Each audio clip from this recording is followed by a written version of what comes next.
So our starting point is faulty posture. In a perfect world, we're very conscious of standing with equal weight on both feet. We can use something like a scale here to measure how evenly or symmetrically we weight and we load. Most of us tend to hang out on one leg, hang out on another leg, tend to hang out with our shoulders forward and our back in a faulty position, or as we age, we become increasingly aware that we stand in this very forward posture with our head and neck kind of cocked forward.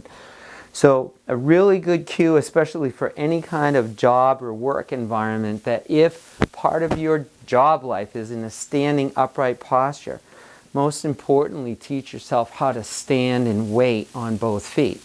So what we'll tend to do is we'll teach them to flex their knees quietly, squeeze their butt like they've got $1 million lottery ticket in there, and tighten their abdominals as though somebody's going to give them a karate chop and try to take them out.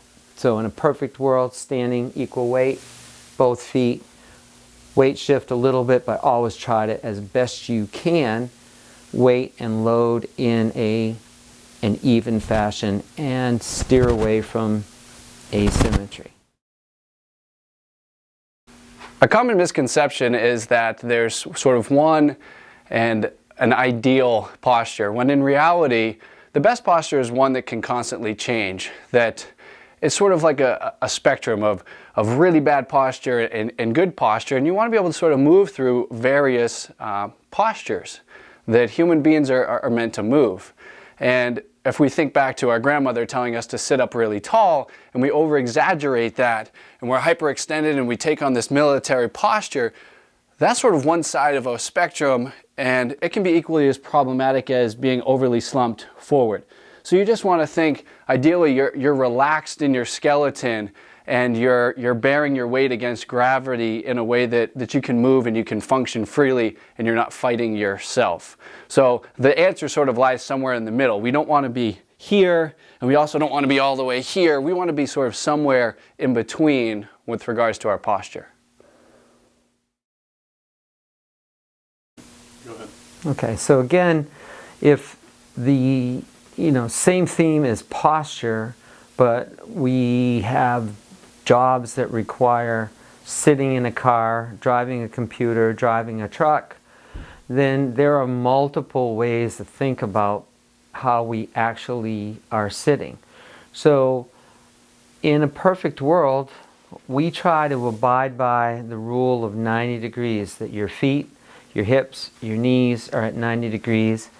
Sitting on the edge of a chair, shoulders back, promoting 90 degree, and then being conscious of avoiding this forward head posture, this forward C posture, driving with one hand on the wheel in the forward C posture can all be kind of improved and corrected by coming back to our rule of 90 degrees.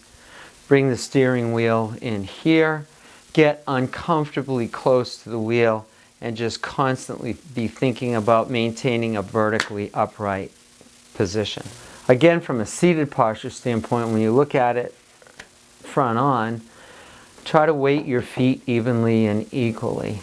All right, as best you can.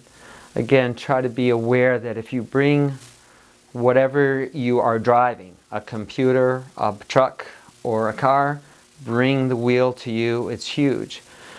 One of the things you can also do is you can cue keeping your legs in a more center-line position. You can use a soft pillow, but squeezing here while you're in a sitting posture actually becomes a great isometric, dynamic stabilization move to help get your hip and your pelvis in a more ideal position.